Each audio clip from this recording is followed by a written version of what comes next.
During our last meeting, we discussed how our theme and direction are changing from that point on till the end of our study of this 5 chapters of the Rasa dance and subcategories. Up until that meeting, we were focused on Krishna, Radha, the gopis, and their participation and activities in the Rasa dance. But when Ramananda Rai was speaking with Lord Chaitanya asked the question that you have told me about the limit of ecstatic love of Godhead, which is the goal of human life, to understand it, and if you're of that nature, to enter into it. So please tell me the goal and how to attain it. So the end of chapter 8 of the Madhya Lila and Chaitanya Charitamrita is Ramananda Rai explaining the means to attain the goal. And today's, actually just a little bit more from that preview, his beginning point was that the conjugal affairs of Radha and Krishna cannot be understood from the platform of Dasya Rasa, Sakya Rasa, or Vatsalya Rasa. The servants, the friends, and the parents of Krishna can't enter deeply into the conjugal affairs between Krishna and his beloved gopis, female consorts. They're only known to the gopis. So therefore, his point was that if one wants to understand it, it has to be understood through them. That was the main point during the first half of the last half of the chapter. Now we'll go into the final portion. This is continued Chaitanya Charitamrita, Madhya Lila, chapter 8, Ramananda Rai speaking with Sri Chaitanya Mahaprabhu. In his liberated stage, the devotee is attracted by one of the 5 humors in the transcendental loving service of the Lord. As he continues to serve the Lord in that transcendental mood, he attains a spiritual body to serve Krishna in Goloka Vrindavan. Those saintly persons who represent the Upanishads are vivid examples of this. By worshiping the Lord on the path of spontaneous love, they attained the lotus feet of Rajendra Nandana, the son of Nanda Maharaj. Purport by Srila Prabhupada. In the Goloka Vrindavan planet, Krishna's servants are headed by Raktaka and Patraka. Krishna's friends are headed by Sridham, Subal, and others. There are also elderly gopis and the cowherd men headed by Nanda Maharaj, Mother Yasoda, and others. All of these personalities are eternally engaged in loving service to the Lord in accordance with their specific attachments for Krishna.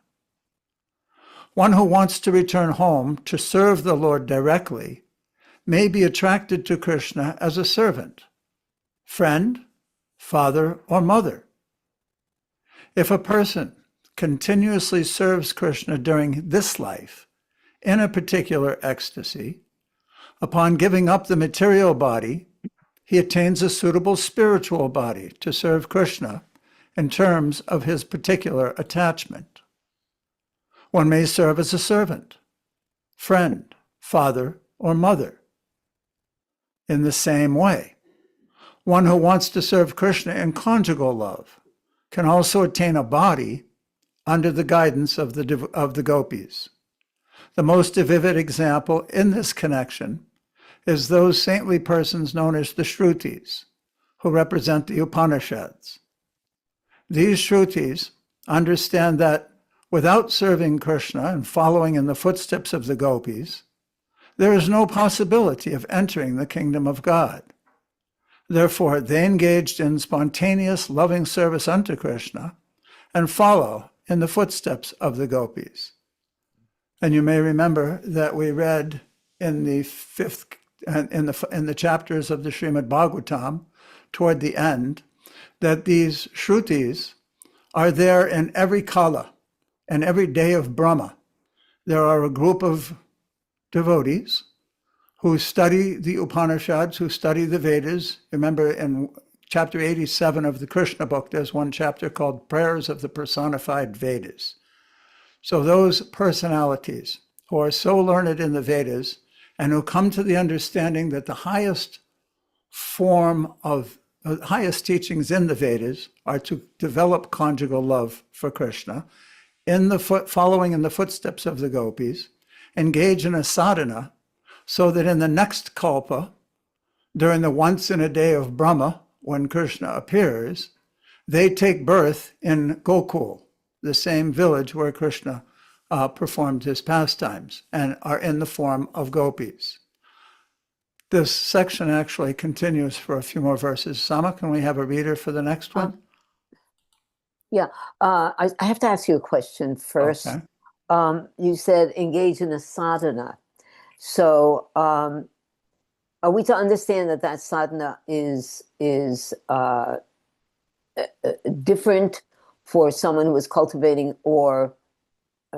cultivating a different rasa with Krishna?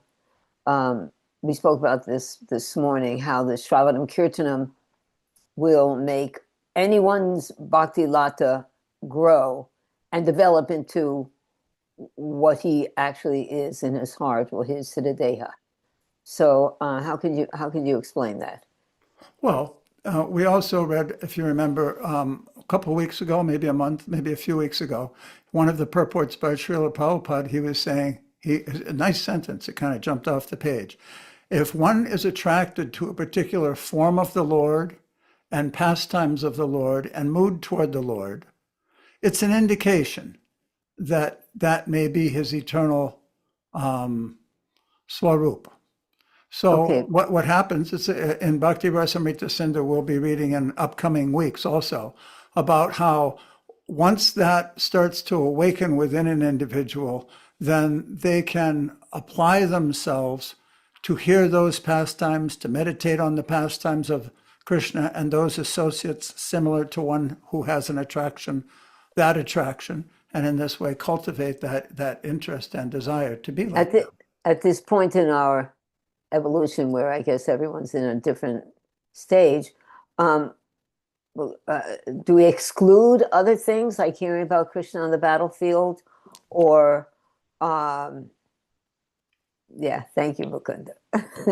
we don't exclude those things. No, we have not to at all. understand who we're dealing with, that we actually Also, we can learn that and understand it very clearly from the lives of acharyas. right. None of them did that.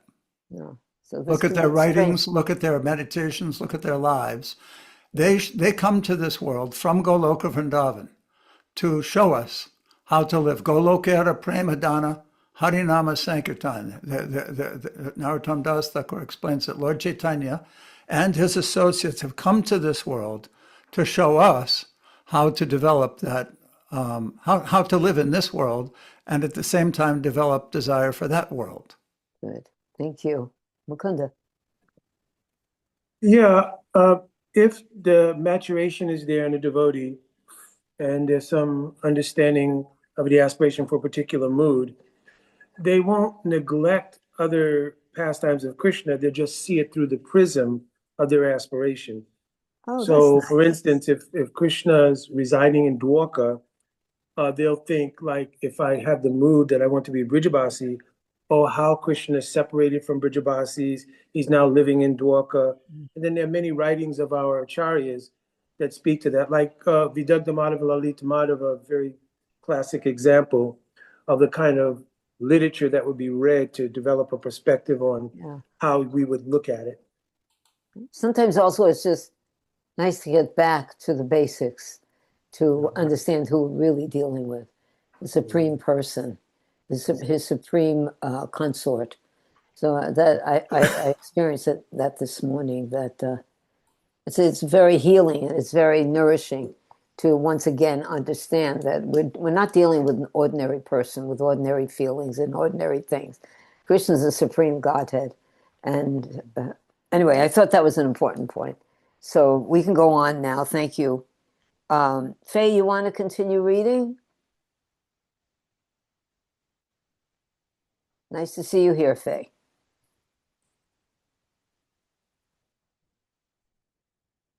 You have to unmute too, Patsy.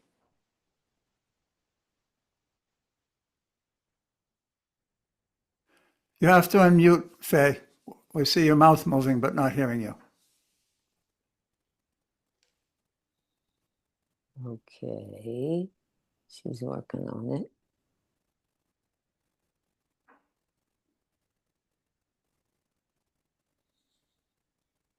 Doesn't look like No, she's maybe somebody else for now, and then okay. Okay. she'll work on it. Okay. Okay, Madan, you want to read? Okay. Great sages conquer the mind and senses by practicing mystic yoga system and controlling the breath.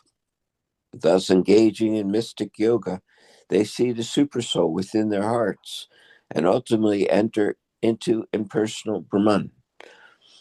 But even the enemies of the Supreme Personality of Godhead obtain that position simply by thinking of the Supreme Lord. However, the damsels of Braj, the gopis, being attracted by the beauty of Krishna, simply wanted to embrace him with his arms, which embrace him and his arms, which are like serpents. Thus, the gopis ultimately tasted the nectar of the lotus feet of the Lord. Similarly, we, Upanishads, can also taste the nectar of the lotus feet by following in the footsteps of the sages, of the gopis. Srimad Bhagavatam 1087:23, spoken by the Shruti, the personified Vedas. The word sama drishta, is that right? Drisha. Drisha, mentioned in the fourth line of the previous verse, means following the mood of the gopis. The word samaha means the shrutis, obtainment of bodies like those of the gopis. The word, go ahead, Angri Padma Shudha.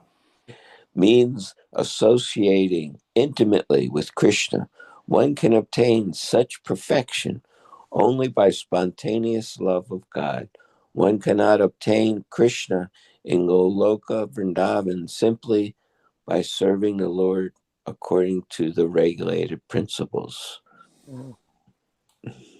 The Supreme Personality of Godhead, Krishna, the son of Mother Yasoda, is accessible to those devotees engaged in spontaneous loving service, but he is not as easily accessible to mental speculators, to those striving for self-realization by severe penances, by severe austerities and penances, or to those who consider the body the same as the self. Purport by Srila Prabhupada. This verse from the Srimad Bhagavatam 10:9-21 is spoken by Srila Sukadeva Goswami. It appears within a passage in which he glorifies Mother Yasoda and other devotees of Krishna by describing how they can subjugate him with their love. Okay. You say something about that spontaneous versus according to regulated principles. That seems to be. Well, I know that sadhana has two stages, the Vaidhi Bhakti or Vidhi Bhakti and the Raganuga, where it just becomes like your maybe second nature, maybe first nature. Your nature changes and you're fully absorbed in it and you start automatically thinking, just like there's a saying, out of sight, out of mind. That's something like Vaidhi Bhakti. You do your rules and regulation, make sure you get your rounds done, make sure you do everything. But then the rest of the time you're thinking of other stuff. But then there's absence makes the heart grow fonder, that even when you're not doing your specific service, like some of the devotees here in Alatra who dress the deities, they make their own garlands, they grow the flowers. So they're always thinking about Krishna, they're always meditating on their service. And it's not following the rule, it is following the rules, but it's done with not because of a duty or you have to, or this is the most intelligent thing to do in the human form of life, but there's a natural a flavor that's developed. Yeah, attraction. Good. Thank you. That was perfect. Anyone else have something to say about this section? Of course, I really like this section because it talks about sama. I was really happy to hear this definition of sama. Hare Krishna. Okay, that's my internal, sorry. All right. Shall we go on? Yeah. Okay. Nanda, you want to read? Yes, ma'am. Okie Text dokie. Text 228. Therefore, one should accept the mood of the gopis in their service. In such a transcendental mood, one should always think of the pastimes of Sri Radha and Krishna. 229. After thinking of Radha and Krishna and their pastimes for a long time, and after getting completely free from material contamination, one is transferred to the spiritual world.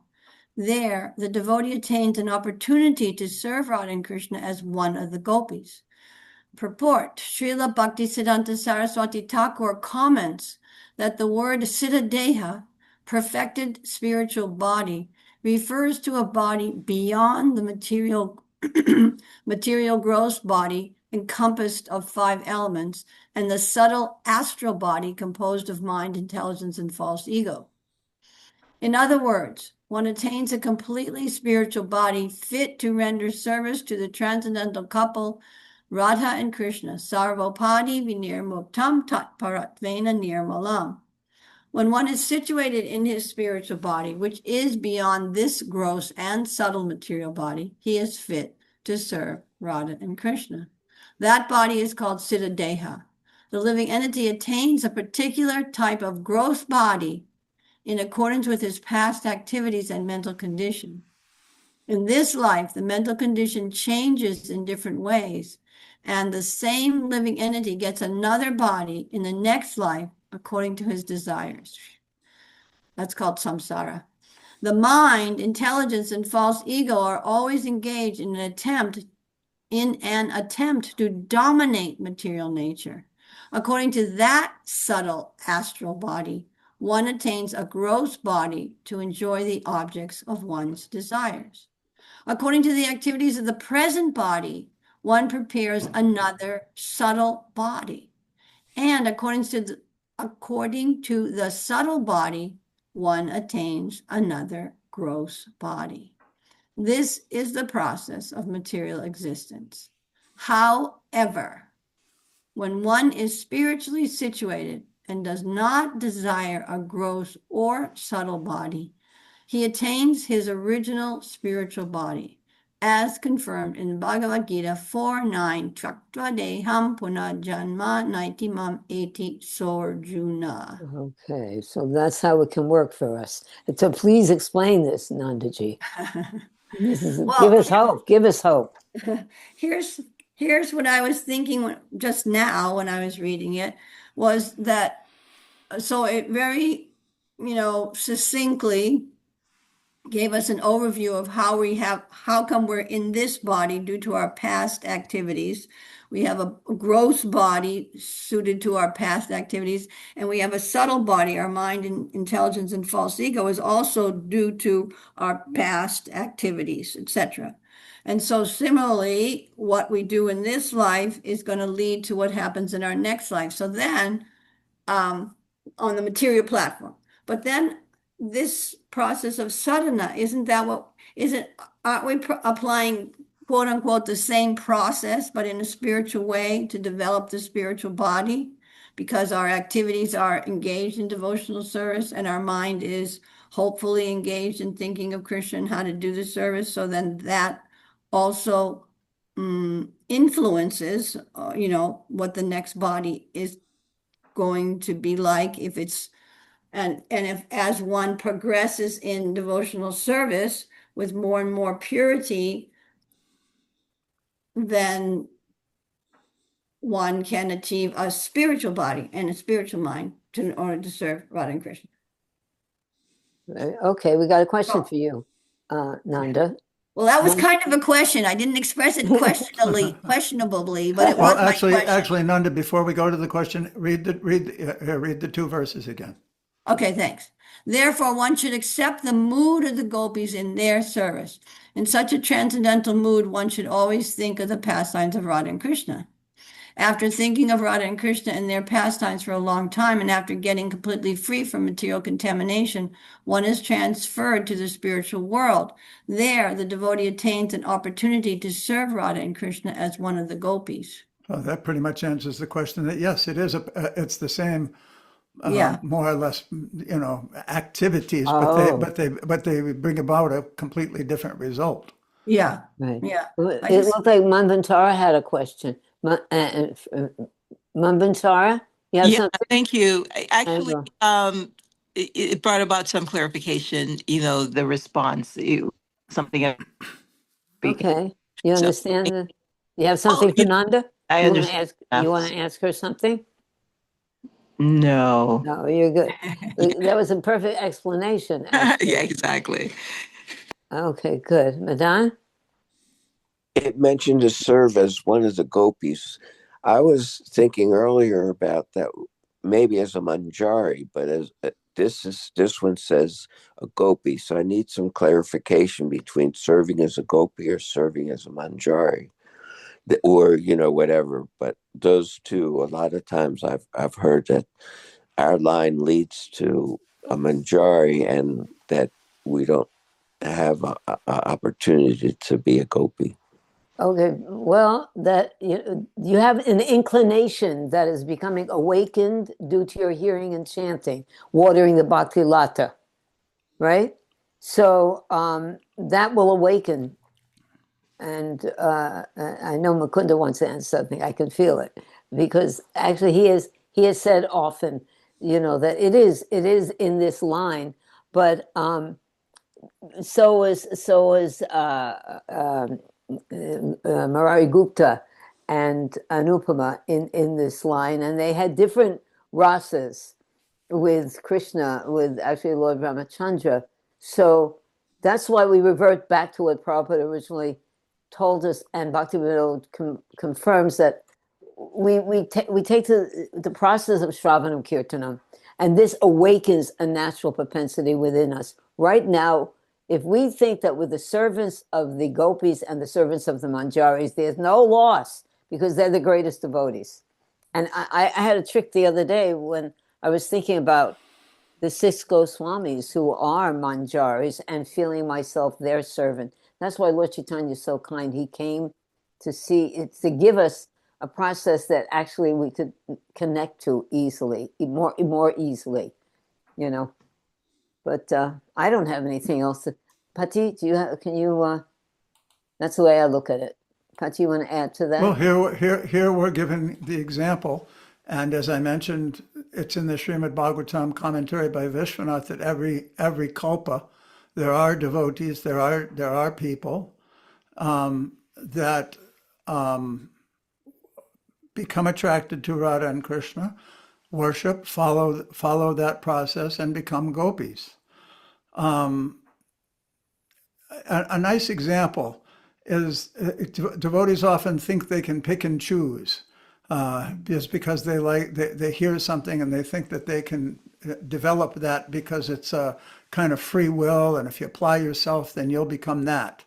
But if you take a tomato seed and you plant it next to broccoli, then its entire life will be surrounded by broccoli. Other plants that are growing with the hearing and chanting. But will that tomato become a broccoli? No, because its inherent nature will manifest itself when put in a particular environment. It may be influenced by those surrounding it, as we all are, especially in this world. But that's why association of like-minded people, like-minded devotees, especially that dadati prittigignati guyam akyati prittiti bhukte bhojayate chaiva sadvidam pratilakshanam, Rupa Goswami's Upadeshamrita and instructions for devotees, it applies to also very high levels we see in Jaiva Dharma, that as the characters in the book, as the devotees in the book advance, then they search out, actually one of them, two of them, the guru sends them to Puri. One of them's in Sakya Rasa, the other one's in conjugal love. And the one in friendship understands that these topics are not appropriate for me, and he doesn't continue to come to the Sangha to discuss the higher topics. Also, we see in the example of Gopakumar in the Brihat Bhagavatamrita that no matter which part of the spiritual world he went to, in association with the Lord, in Vaikuntha, in Dwarka, he was there. Why didn't he just stop and he made it to the spiritual world? No, his heart continued to hanker for Madan Gopal. It's part of the whole main theme in the book, that he wasn't going to be satisfied until he came in contact and served his Lord eternally. It's the same with every single jiva. Everybody has a particular nature. We're parts and parcels of Krishna, with an inherent part and parcel nature. And that nature needs to associate with the Lord that is the Lord of that nature in order to be satisfied. That's So beautiful. so one thing is the question about the gopi. The manjari is also gopis. So it's not Good two point. different Oh, things. good. Good Yeah. point. Not that the gopis are different from manjaris. Yeah. They're just a particular type of gopi. Good. That's, And with the exception of the two special categories of Shruti Chari and Rishi Charis, those who are Bada Jivas in this world, Jiva Goswami commented on Mahaprabhu's verse on Narpita Chidim Chirat, and Bhaktivinoda commented in Gita Mala that the position of service to Madhurya Ras available to those who were Bada Jivas is called Manjari Bhav. So in other words, we cannot become like Lalita, Visakha, etc., because then we would in fact be superior to Rupa Goswami and Rupa Manjari, because they're the Gurujan in the Leela of Rupa Manjari. So Raghunath Das Goswami, he's our Prayojanacharya, means he's the pinnacle example for us. He wants to serve Rupa Manjari. So then if you look at our line, go all the way down from the 6 Goswamis down, Al Srila Prabhupada did not openly give indication. Some say he did, some say he didn't. But if you go all the way down, you'll see that all of the followers in our line, in their Vraj forms, were Manjaris. Not in other rasas we also have. So like we have those in Sakya Rasa, there's some in Vatsalya Rasa. So as Samapriya said, it's not only Manjari Bhav in this line. It's prominent, but it's not the only rasa, because then you have also just was Hridoy Chaitanya, Well, you have the 12 Gopals with Lord the 12 Nityananda. Gopal, and in Mahaprabhu's Leela, they have followers and there's lines coming from them.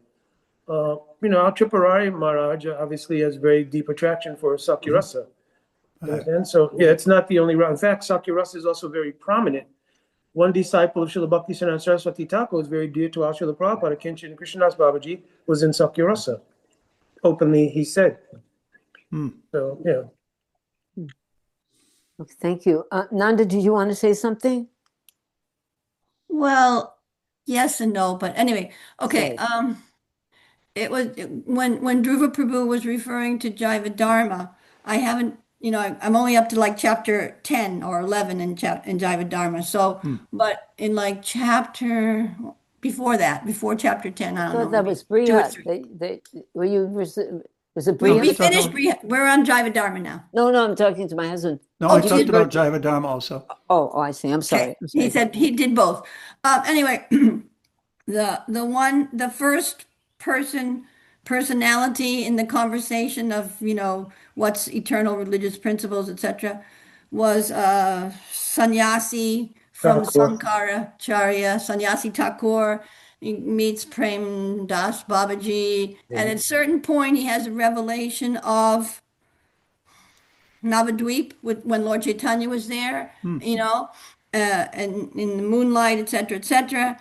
And then very shortly after that, Prem Das Babaji, in his trance, calls to Sannyasi Thakur and tells him to keep the monkey quiet because the monkey is going to disturb Radha and Krishna, and that's your service. And look at Lalita's looking at you and wanting you to keep the monkey quiet.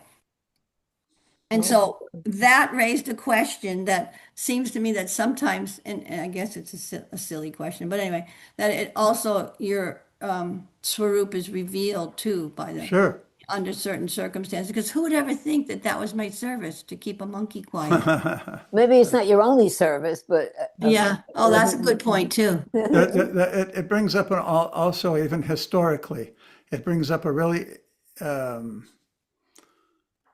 important point that history needs to be traced in order to discern the practice, because if someone is elevated and a Nitya Siddha and can understand the particular Swarup of others and initiates them and explains to them that, then that's certainly a bona fide process. But in the course of time, from the hundreds of years since Chaitanya Mahaprabhu, and during his time we don't have any history of it, this practice developed called Siddha Pranali, where devotees, gurus, would initiate their followers into a particular Swarup and give them information and instructions. But it proved inadequate if the person, or if both practitioners are not on that highest level. It's one of the reasons that Bhaktivinoda Thakur and Bhaktisiddhanta Saraswati preached in a completely very different way, because the Gaudiya Vaishnava Sampradaya had become so corrupt by misfollowing. There are 13 different Apasampradayas, and some of them are just little changes in philosophy. You have two parallel lines, one goes off 1 degree, and then you go, 100 years down the line and it's way off. So it's a good point, Nanda, that is a bona fide practice. Bhaktivinoda Thakur himself took initiation from Bipin Bihari and practiced it. He initiated his son, or his son was initiated, Lalit Prasad, Bhaktisiddhanta's brother, was initiated in that line, and certainly people have attained perfection and siddha by following that practice, but it's just not practical in the world today for the general populace. Bhaktisiddhanta and Srila Prabhupada and the practice they're giving us is much more practical, and utility is the principle. It's much more efficient. thank you. Thank you. Oh. Hare Krishna, thanks. Mukunda, you have something? Yeah, just that originally, after the time of Mahaprabhu, the Goswamis, they did not either practice or they didn't even write about Siddha Pranali. Right. Siddha Pranali first appears in the book written by Dhyana Chandra Goswami, a disciple of Gopal Guru Goswami in the line of Akeshwara Pandit. And it was originally meant to be what's called a Bhutta Suddhi. Bhutta Suddhi is like when you do your meditation, if you aspire for this mood, then you should see yourself like that, etc., etc.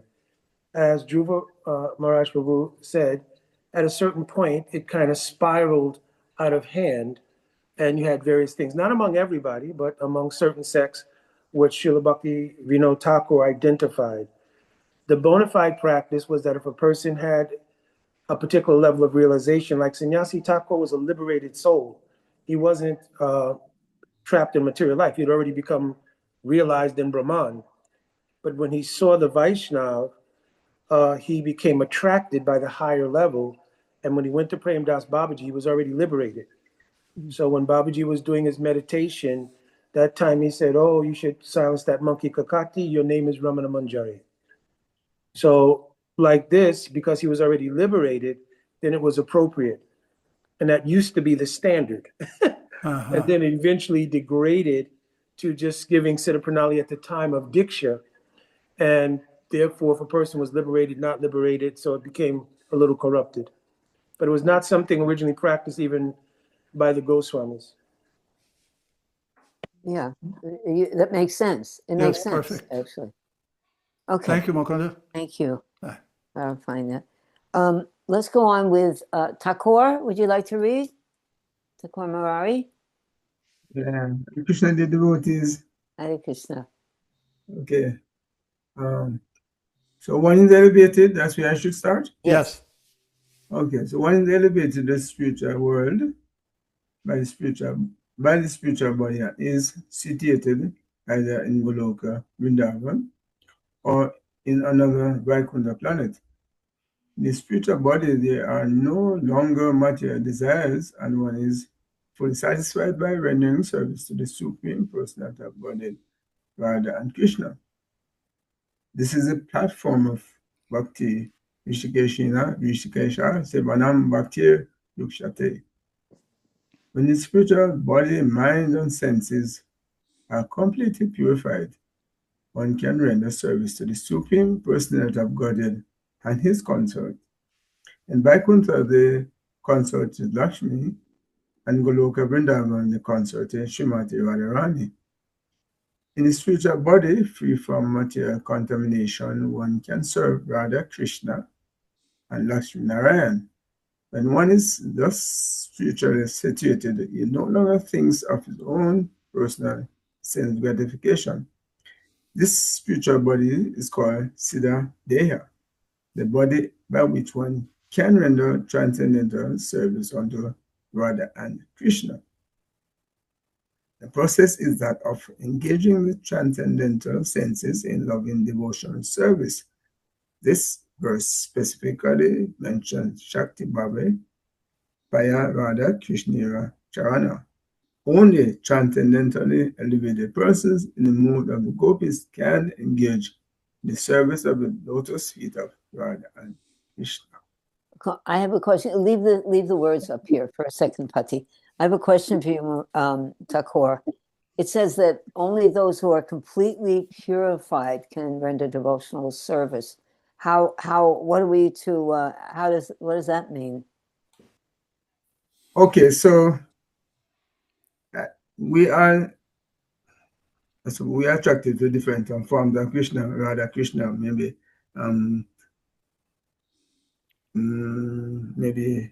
Jagannath Baladev, Shubhada. But okay, so he said the question is only transcendentally elevated person. That's what the question is. That's what you're asking me. What is the question? It says here, I can't find it. Pati, can you find it? It says that only one who is completely purified can render service. Completely purified, one can render service to the Supreme Personality of Godhead and his consort. So what does that mean? I'm certainly not completely purified. Right. Myself, most of us aren't. So it seems that, for example, You want to for think one about thing- it for a minute? I don't. I Sorry think to Madan spring had it on you like Madan that. had a comment. Okay, hold that thought for a second, Mari. Think about that. Okay. Okay.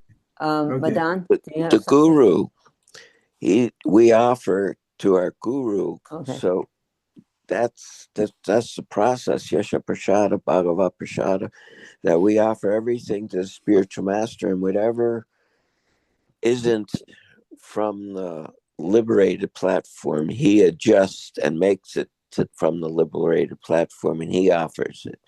It's a very, I think, a very significant point that you can't jump over. That they use those words sometimes.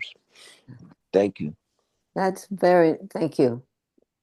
Did you hear that, Thakur? Yes, I heard. So yes. Okay. So So anyway, go on. So I'm thinking one cannot just serve Krishna just like that. One has to go to servant of the servant and servant. Right. So I'm thinking by doing so, then one gets purified. And they're saying that for one to get the mercy of Radha and Krishna, there have to be other personalities first that you have to serve. So Nice. by so doing, yes. So I'm thinking on that level, yeah, they are, like you said, by the mercy of the spiritual master and others, then one can serve Radha and Krishna. Yeah. But not, yes, because one has to be eternally liberated for like the gopis. Yes, the gopas, they can serve in, as friend, as parent, as conjugal lover. But for us, we have to go through, other personalities. Yes. Yeah, Prabhupada said in a lecture the other day, dasanu, 100 times, 100 times. Yes. There must be some significance in being the servant of the servant of the servant. There must be some very valuable thing there. Mambantar? Thank you. But also, it brings to mind the whole steel coming in contact with the fire, like the iron becoming the iron rod in terms of purification. Doesn't that apply here as well?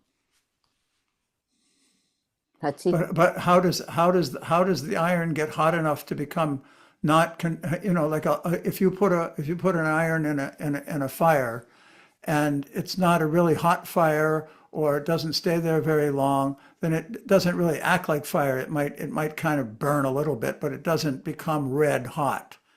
So the example that Madan just gave, that the purified, and the point that was being made in the purport was that the spiritual body, Krishna doesn't accept anything material. He doesn't have material desires. He doesn't interact with material energy.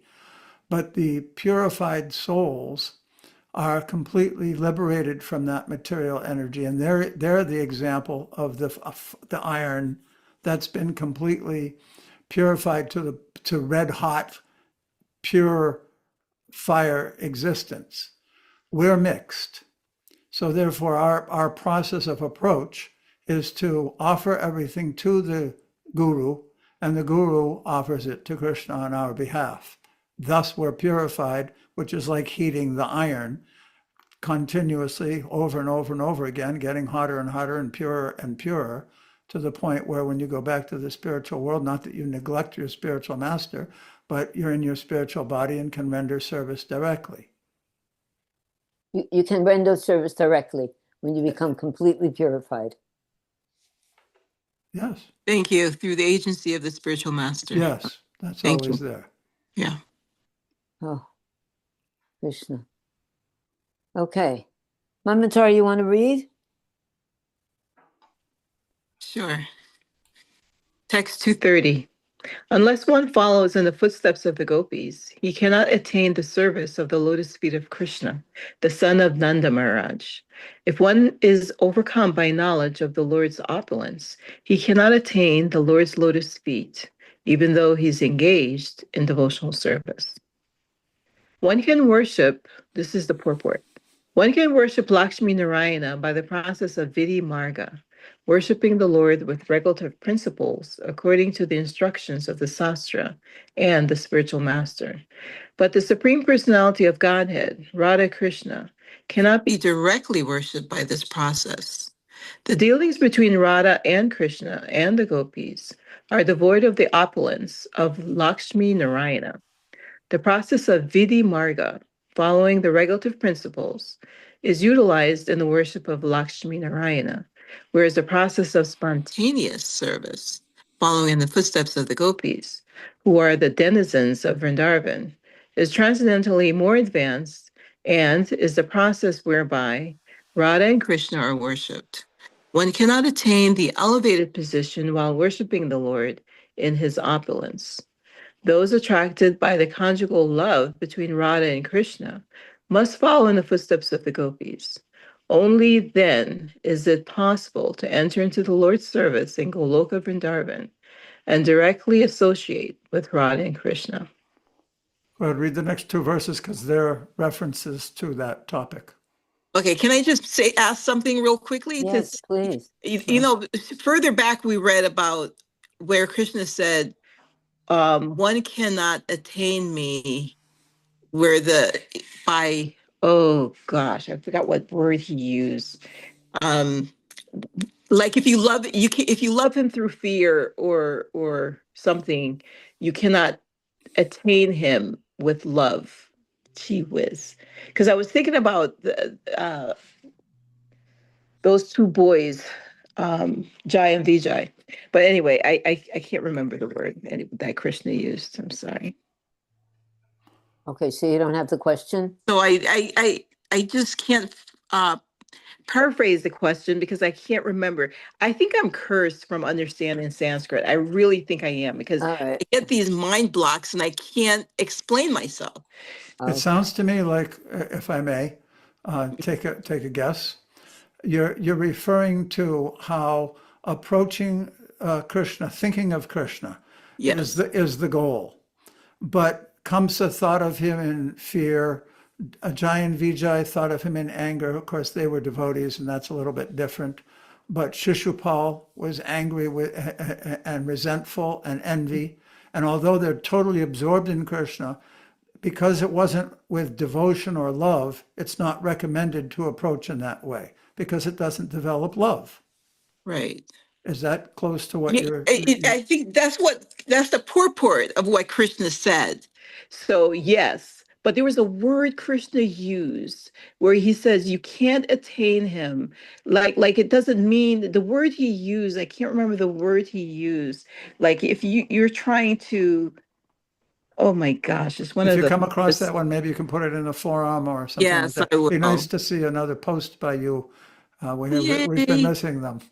Yeah, Yeah. when are you coming back to Florida anyway? I'm leaving in the morning, actually. Yay! Ah, Leaving Okay. in And then yeah. okay, good. And you'll be more part of us. You are part of us, but we miss Yeah, you. I'll We be miss able you. to meditate more. Sorry. Okay. No, because that's good. these two verses substantiate the purport you Let's just said. ask. I just Okay. want to see if Okay. Faye can read those two Oh, verses, and then Okay. we'll go back to discussing because this was a Faye. You I want think it to was try? could be envy. Yeah. Hare Krishna Mataji. Hare Krishna. Why don't you read Hare it? Krishna, everyone. yeah. Text 231. The unspoken example in this connection is the goddess of fortune, who worshiped Krishna in order to attain his pastimes in Vrindavan. But due to her opulent lifestyle, she could not attain the service of Krishna in Vrindavan. When Lord Sri Krishna was dancing with the gopis in the Rasa Leela, the gopis were embraced around the neck by the Lord's arms.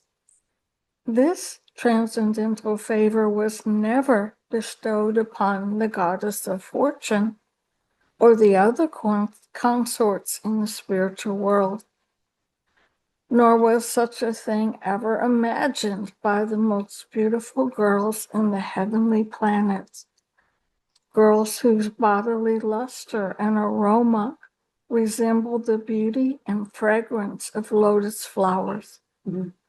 And what to speak of worldly women who may be very, very beautiful according to material estimation. Srimad Bhagavatam 10:47-60. Okay. Now, Patsy, you want to conduct this a little because you said that those verses were very important. Oh, you have to unmute. Unmute.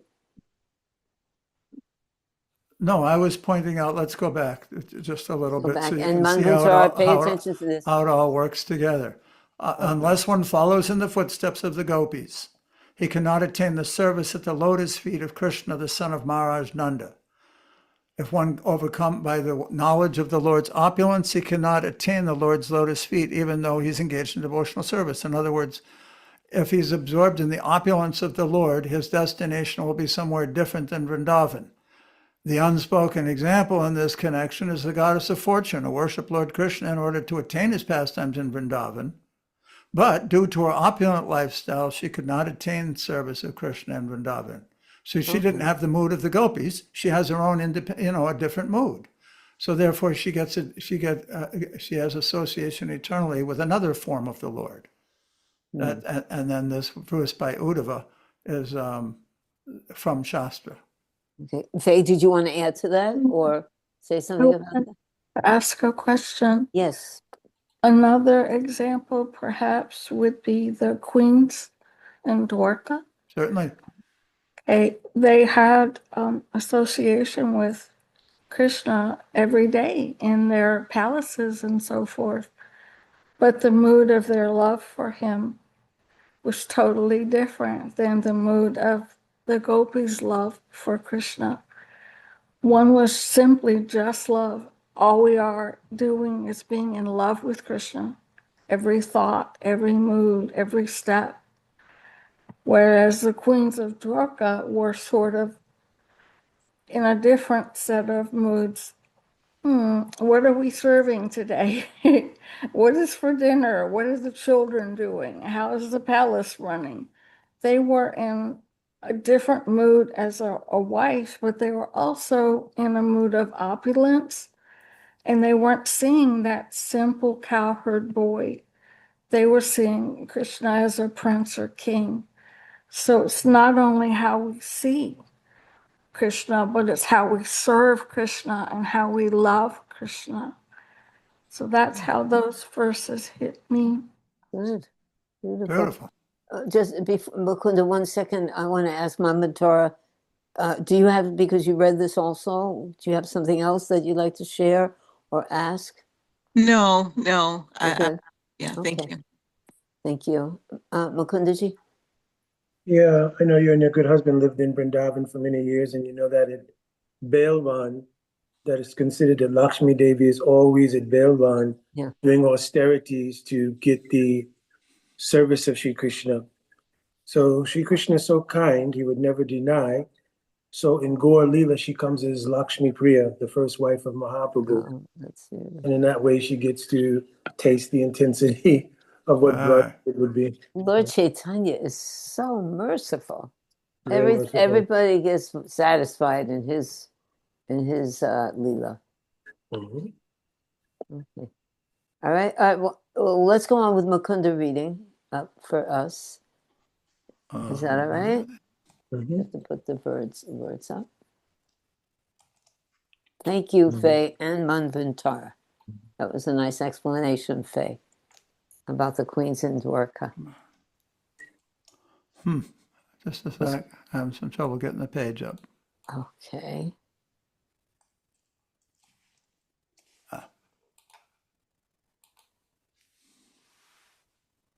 Okie doke.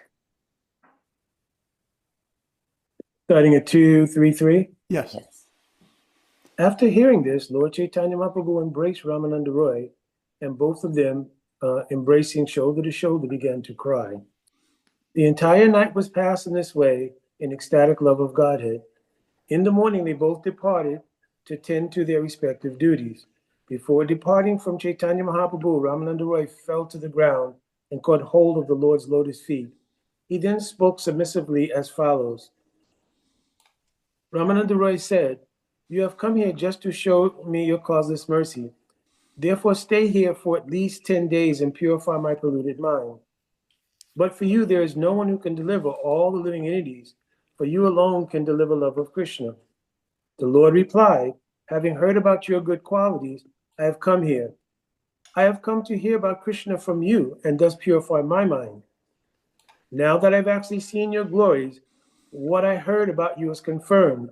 As far as the pastimes of Radha and Krishna in a loving mood are concerned, you are the limit of knowledge." Report. Sri Chaitanya Mahaprabhu found Ramananda Roy to be the best authority in transcendental knowledge of the loving affairs between Radha and Krishna. In this verse, the Lord actually states that Ramananda Roy was the limit of this knowledge. Sri Chaitanya Mahaprabhu continued, "To say nothing of 10 days, as long as I live, I shall find it impossible to give up your company. You and I shall remain together at Jagannath Puri. We shall pass our time together in joy, talking about Krishna and his pastimes. In this way, they both departed to perform their respective duties. Then in the evening, Ramananda Roy returned to see Lord Chaitanya Mahaprabhu. Thus they met time and time again, sitting in a secluded place and jubilantly discussing devotional service by question and answer process. Wow. Mhm. Okay, I have a question. Mhm. Sitting in a secluded place, what does that indicate to us about some of the things that were discussed between Lord Chaitanya and Ramananda Roy? Yeah, that there should be adhikar specific, means according to a person's adhikar, they can hear. If not in general, they're not open topics for the public. So we would not go into the public to speak about praying, Vilas, Vivart, etc. So obviously some topics are meant for the maturation of devotees. Hmm. But actually, a very interesting thing is that when Mahaprabhu was speaking to Sarvabhauma Bhattacharya, actually when Mahaprabhu first arrived in Puri and fainted in front of Lord Jagannath, the pandas in the temple did not know what to do. They, in fact, some were thinking something was wrong with him. He should be kicked out of the temple. So they consulted Sarvabhauma Bhattacharya. And Sarvabhauma Bhattacharya came and he looked at the body of Mahaprabhu and he took a cotton swab and put it under his nose. Then he had his body taken to his home. And of course, we know from there, to make a long story short, that they spent time in discussion. But after the conclusion of the discussion and Sarvabhauma Bhattacharya realized the glory of Mahaprabhu, he then says, when Mahaprabhu is going to travel to South India, you must go and see Ramananda Roy. I learned about all of these things from him, but I couldn't understand them until I met you. Oh, beautiful. Yeah. Yeah. Nice point. Mhm. He is the personification of all those things. Sri Mhm. Chaitanya Mahaprabhu. Mhm. Anything And of else? course, Ramananda Roy is Vishaka. Yeah. And of course, Vishaka does this to Radhika. She also tells Radhika and teaches Radhika many things. So it translates into Gaur Leela in this particular relationship between Ramananda Roy and Mahaprabhu. And it's also at this time that the fullness of the mood of Radhika will manifest in Mahaprabhu. But when Advaita Acharya in the Antya-lila 19 will send that verse telling him it's time to end his pastimes, then he'll spend the next 12 years in the Gambhira tasting what he got from Ramananda Roy.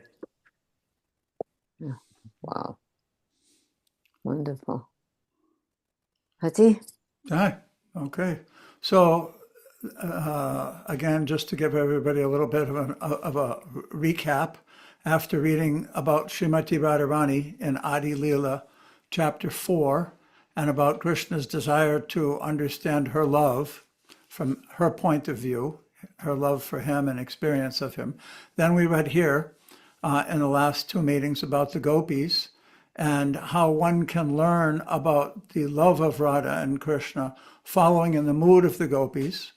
And then we read at the very end how Lord Chaitanya wanted to continue these discussions. It's not like because he found it out, now, okay, that's nice, now we'll just go on. And no, Ramananda Roy said, let me stay some time and purify my mind. Lord Chaitanya said, for as long as I live, I'll never be separated from you. I want to churn these and discuss these more and more and dive deeper into this ocean.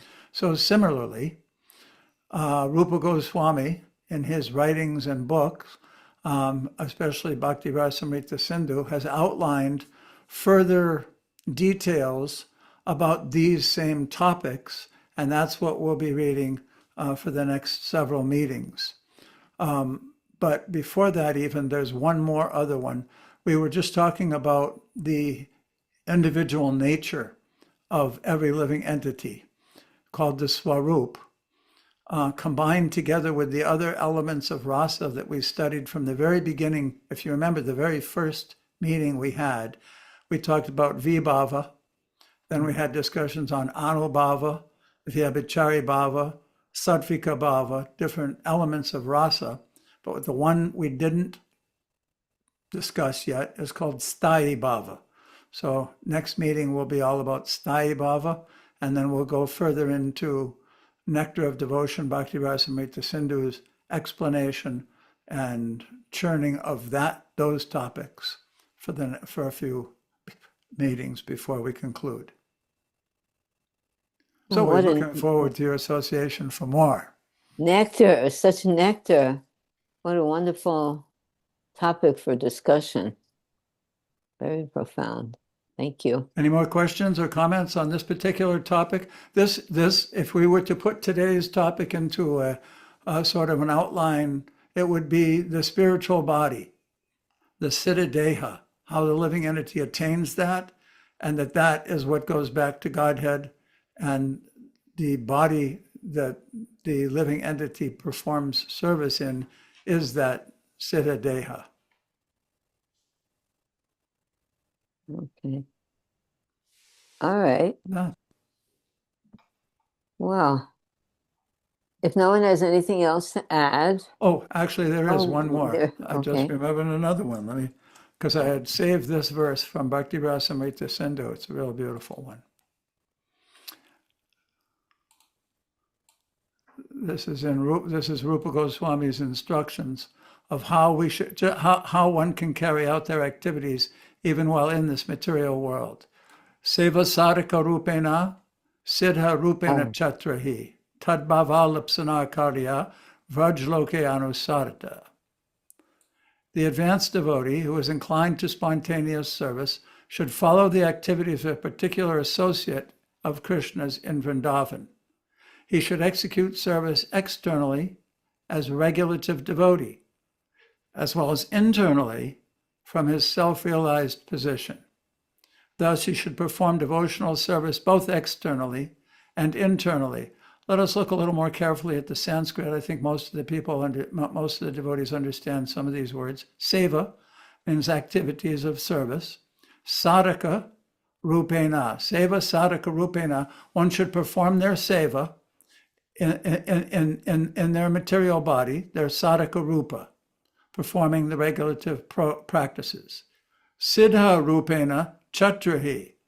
But the Siddha rupa, the Siddha Deha, one should meditate on his spiritual self, tadbhava lipsana karya, following vrajloke anusarata, the inhabitants of Vrindavan. So one should perform activities externally as a sadhaka, internally meditating on the moods and activities of Krishna's dear associates.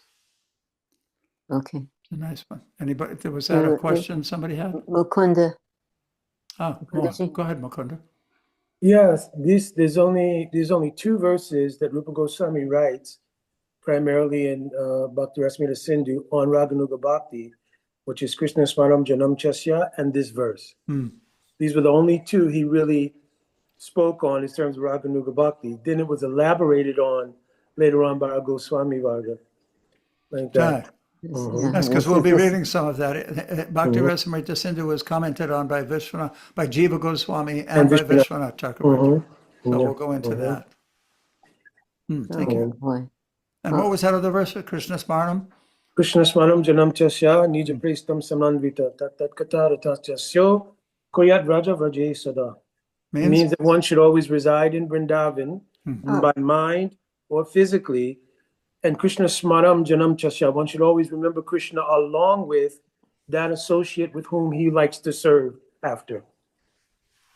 Right. And that verse comes, I think, prior to this verse. Then he says, once that you've developed some mood, some understanding, because as we're practicing sadhana, particularly at the time of Diksha, there is a indication given around your eternal form. If devotees mature at the time of taking Diksha, then they'll have some idea. Then a Nija Abhilas is developed. Nija Abhilas means this is my desire. It hasn't manifested yet, but this is my desire. And they should meditate, when my desire is fulfilled, this will be the end result. Another point that I didn't bring up that I think is important is just because we might not be on levels of appreciating or even having a concrete understanding of these topics doesn't mean that they're not important. Yes. As a tree grows, as a plant grows, all aspects of its growth help toward its maturity.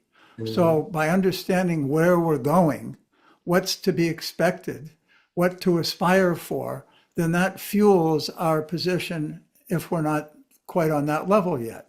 It's Mhm. actually good to hear higher topics from the right sources and presented like that as a science so that we develop a proper urge to attain that level. Yeah, actually, like I mentioned many times, what yourself and your good wife are doing is very important because you cannot really practice genuinely unless there's some understanding of these things. Right. The Yeah, you'll just tendency be has been, sentimental. yeah, or ritualistic, as Rupa Goswami said, niyamagraha. Yeah, And just, Barbara. it's no fault, but the primary earliest stage of our society as a whole was preaching work.